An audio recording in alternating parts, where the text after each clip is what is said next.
Vamos aqui apresentar e discutir a carta em defesa, supostamente em defesa do Estado Democrático de Direito, assinada aí pelos apoiadores do ex-presidiário Lula, o que demonstra um nível de hipocrisia típico da esquerda, visto que ninguém atacou mais o Estado Democrático de Direito do que o Partido dos Trabalhadores nas últimas décadas, aparelhando as instituições para servirem não ao povo brasileiro, mas sim ao partido e aos seus integrantes.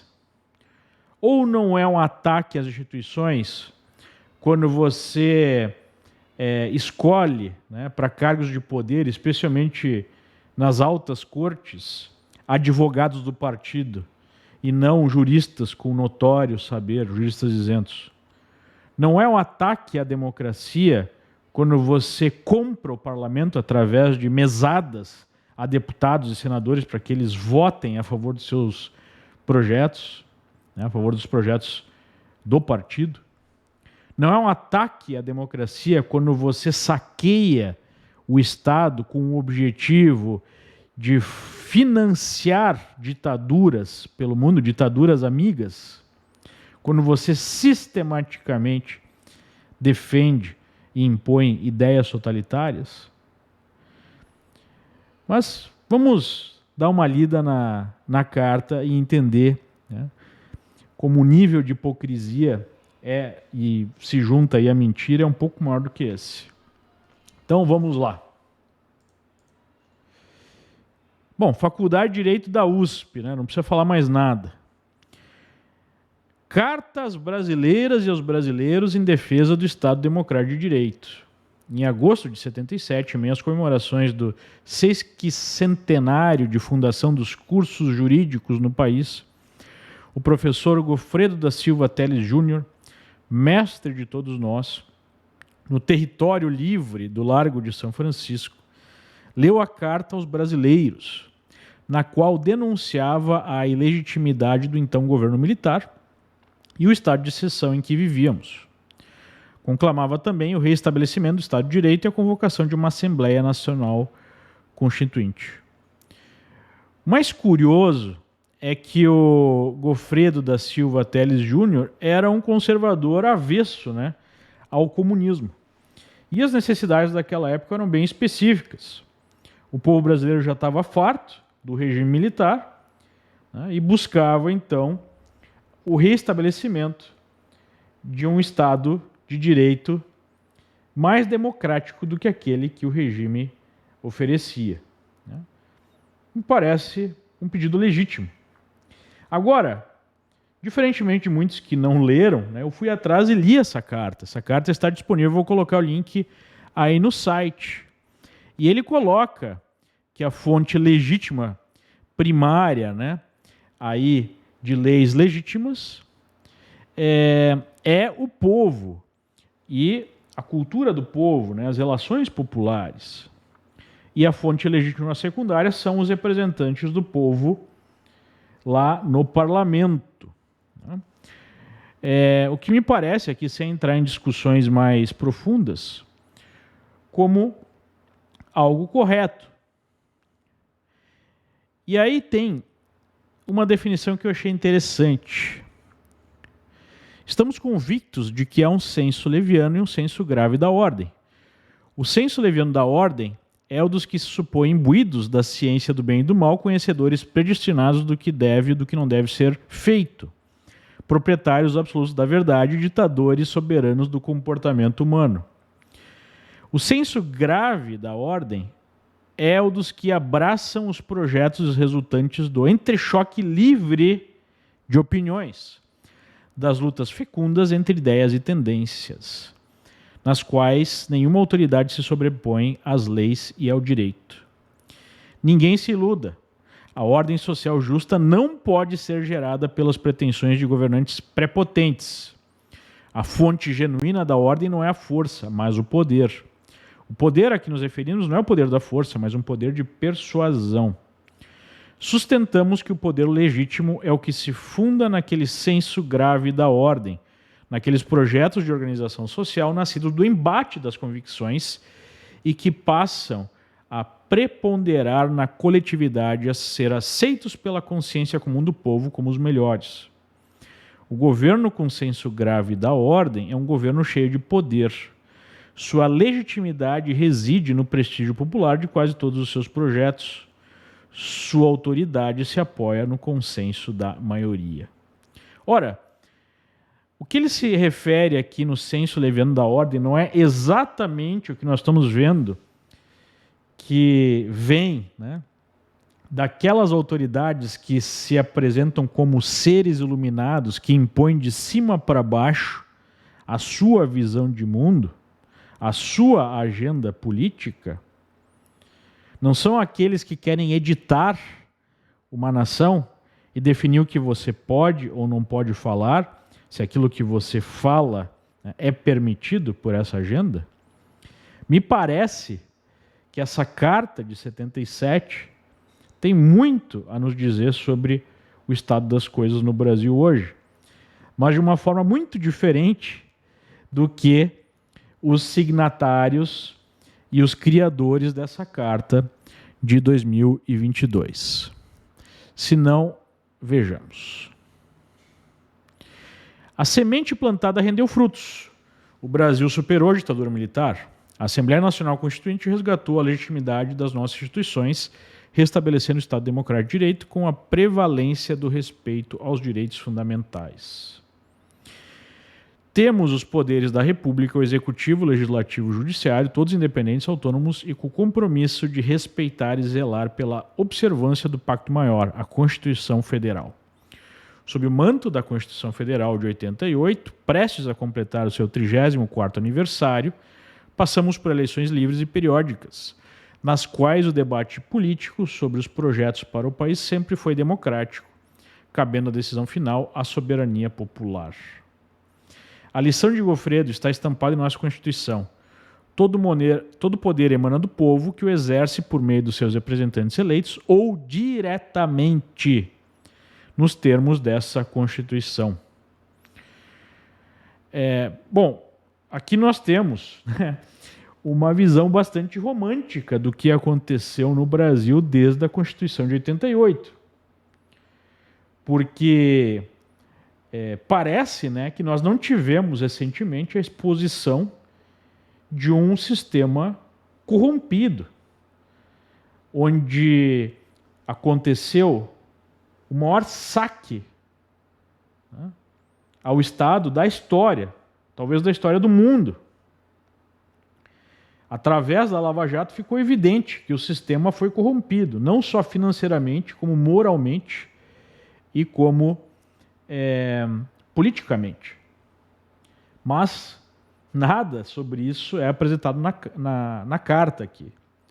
Também não é apresentada a situação de colapso da segurança pública que nós enfrentamos, onde o crime já matou mais de 1 milhão de brasileiros nas últimas décadas, fazendo um número ainda maior de vítimas, justamente por conta de uma visão garantista, né, da justiça.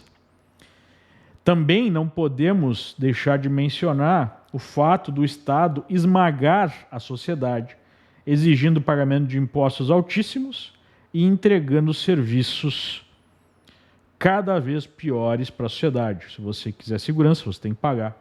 Se você quiser saúde de qualidade, de uma maneira geral, você precisa pagar. Se você quiser educação de qualidade, você precisa pagar. Enquanto isso, temos, né, as festas com vinhos premiados, lagostas, carros, todo tipo de benesse, todo tipo de benefício para aqueles que deveriam ser, né, os servidores do povo. Me refiro à festa, né, que não para em Brasília. Mas tudo bem, vamos continuar aqui a carta. A lição de Gofredo está estampada em nossa Constituição, como nós já falamos, e aí vem a parte mais questionável. Nossas eleições, com o processo eletrônico de apuração, têm servido, né, de exemplo no mundo. Que tipo de exemplo é esse que ninguém mais segue, ou quase ninguém mais segue? Temos um ou outro país irrelevante no mundo que utiliza de forma mais massiva as urnas eletrônicas de primeira geração, como no Brasil, e uma pequena fração do eleitorado dos Estados Unidos e da França. E é isso. Então, que tipo de exemplo é esse que ninguém mais usa? Tivemos várias alternâncias de poder com respeito aos resultados das urnas e transição republicana de governo. As urnas eletrônicas revelaram-se seguras e confiáveis, assim como a justiça eleitoral. Ora, o maior questionamento às urnas, de forma organizada, foi produzido aí pelo PSDB numa auditoria em 2015. Nessa auditoria, depois daquele resultado, no mínimo estranho, né, do Aécio versus Dilma, nós tivemos a seguinte conclusão. Não conseguimos identificar nenhuma fraude, nenhuma irregularidade. Porém, precisamos mencionar que é impossível produzir uma auditoria profunda e completa, já que não há registro físico de voto. Portanto, nós defendemos a implementação de um registro físico de voto para fim de auditoria, que seria o chamado voto impresso. O parlamento respondeu a esse pedido e aprovou o voto impresso de forma acachapante. Mais de 400 parlamentares derrubaram um veto do PT, da Dilma, contra o voto impresso. Ele foi aprovado no parlamento para ser enterrado por quem? Pelo Supremo. Então, eu diria que é no mínimo questionável essa afirmação sobre aí a segurança e a confiança absoluta. Ela poderia ser mais segura e mais confiável do que ela é. Por que que isso não foi implementado justamente para impedir qualquer questionamento? Por quê? Nossa democracia cresceu e amadureceu, mas muito há de ser feito. Vivemos em um país de profundas desigualdades sociais, com carência em serviços públicos essenciais como saúde, educação, habitação e segurança pública. Temos muito a caminhar no desenvolvimento das nossas potencialidades econômicas de forma sustentável. O Estado apresenta-se ineficiente diante dos seus inúmeros desafios. Pleitos por maior respeito e igualdade de condições em matéria de raça, gênero e orientação sexual ainda estão longe de ser atendidos com a devida plenitude. Aí já vem o papinho de esquerda, né?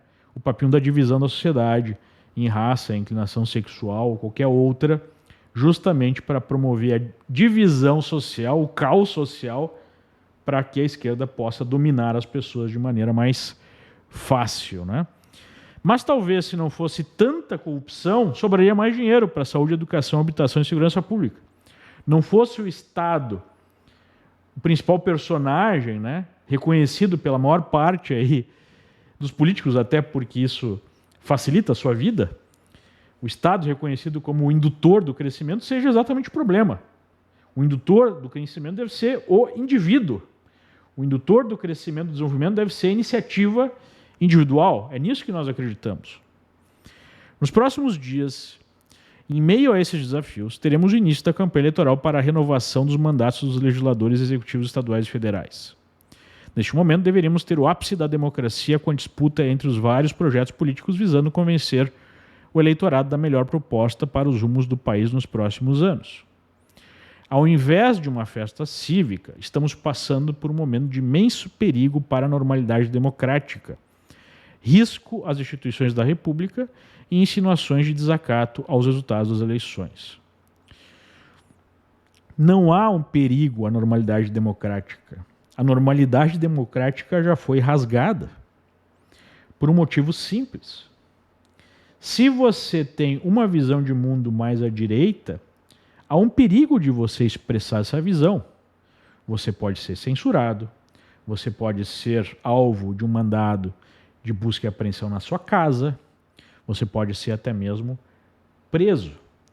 Você pode ser alvo de um inquérito aberto pelas supostas vítimas, de forma completamente, né, inconstitucional, ao arrepio do ordenamento jurídico brasileiro.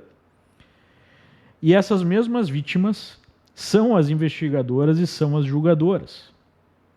Então, isso já representa não uma ameaça, mas um ataque frontal às liberdades individuais, ao próprio Estado de Direito. Enquanto isso, nós temos essas mesmas cortes anulando processos daqueles que saquearam o Brasil, sob a desculpa, né, de julgamentos que teriam sido injustos. Agora eu pergunto para você, o que foi mais injusto? O julgamento desses ladrões? Né? Ou os juízes se comportarem como vítimas que abrem, por vontade própria, o processo, investigam os seus críticos, que têm um viés político específico, né? E condenam esses sujeitos, gerando então o medo da manifestação. Impedem que ativistas políticos, que empresários, que pessoas das mais diversas matizes possam se expressar nas redes. Isso não é um perigo, isso já está acontecendo hoje. Então eu concordo, né, num ataque à democracia. Mas a origem não é aquela que aponta a carta. Assistimos recentemente a desvarios autoritários que puseram em risco a secular democracia norte-americana.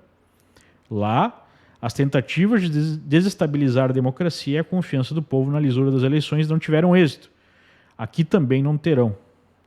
Novamente, quem é que provocou a desconfiança em relação ao sistema americano, se não a própria esquerda, que aprovou há poucos meses das eleições mudanças profundas na forma de votar, permitindo o voto de milhões e milhões, dezenas de milhões de americanos por correio, o que abre espaço para todo tipo de manipulação.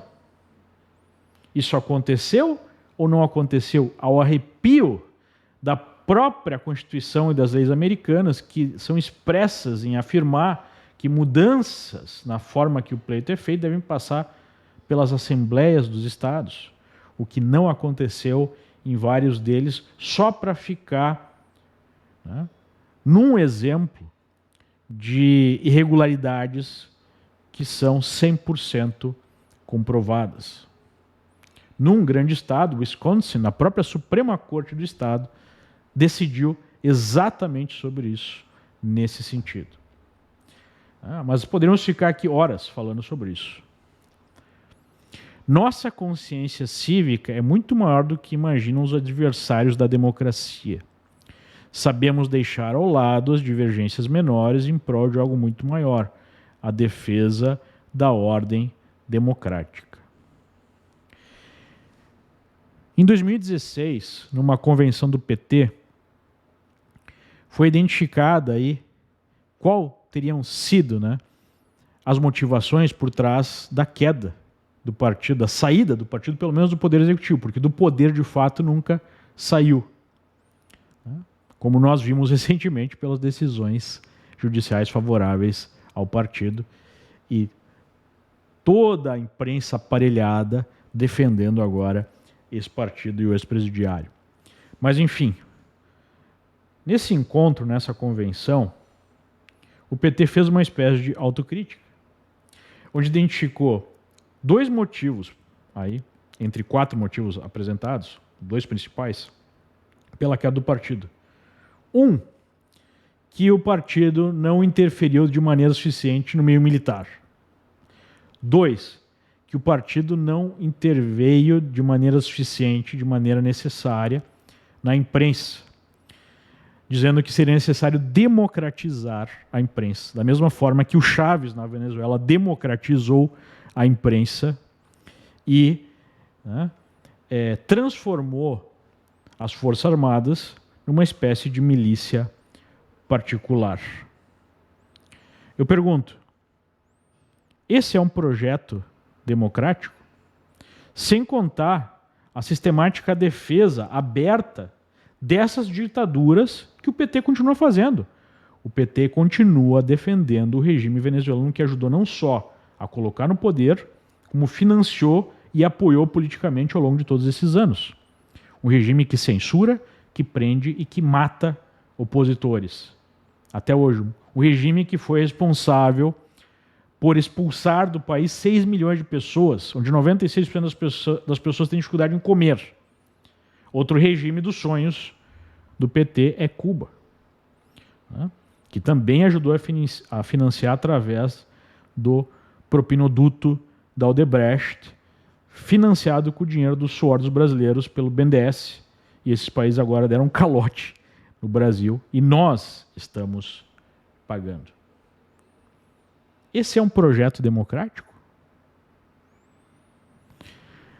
Imbuídos do espírito cívico que lastreou a Carta aos Brasileiros de 77, reunidos no mesmo território livre do Largo de São Francisco, independentemente da preferência eleitoral, chamamos as brasileiras e brasileiros a ficarem alertas na defesa da democracia e do respeito ao resultado das eleições. No Brasil atual não há mais espaço para retrocessos autoritários. Ditadura e tortura pertencem ao passado. Alguém quer instituir ou está buscando algum tipo de ditadura ou até mesmo um regime, né, que permita tortura? A solução dos imensos desafios da sociedade brasileira passa necessariamente pelo respeito ao resultado das eleições.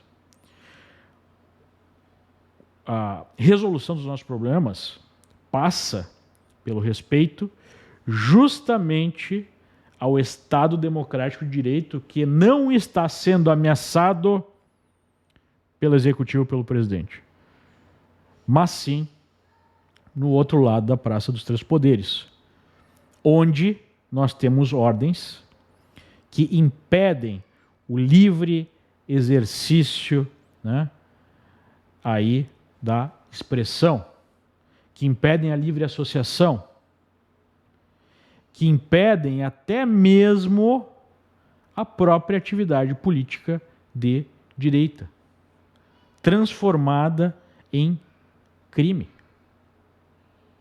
Impede até mesmo o sagrado direito à defesa daqueles acusados de crimes de opinião.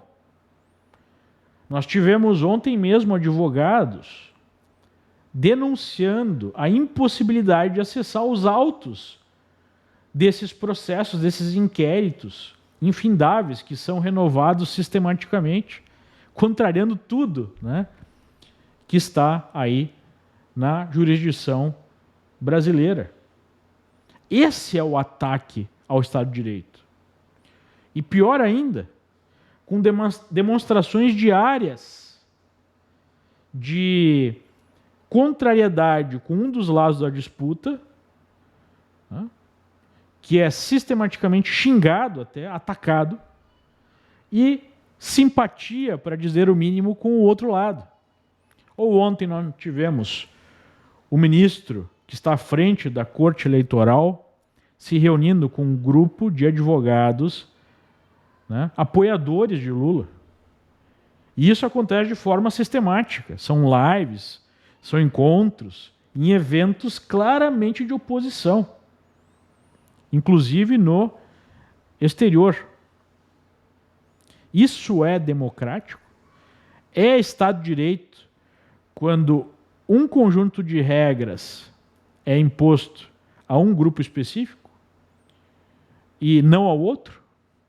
Ou não é verdade que as pessoas podem livremente difamar, xingar e até mesmo sugerir a morte do presidente da República, enquanto a mera crítica ou o mero pedido de impeachment de um ministro supremo pode gerar uma busca e apreensão e até uma prisão, como aconteceu ao longo dos últimos meses, ao longo dos últimos anos, gerando até a necessidade de saída do país para algumas pessoas que estão em exílio político? Isso é Estado Democrático de Direito? O que nós precisamos, de fato, são eleições limpas, onde todos os lados possam expressar as suas ideias e onde o resultado reflita o desejo a intenção do povo. Nós precisamos restabelecer o Estado Democrático de Direito no Brasil.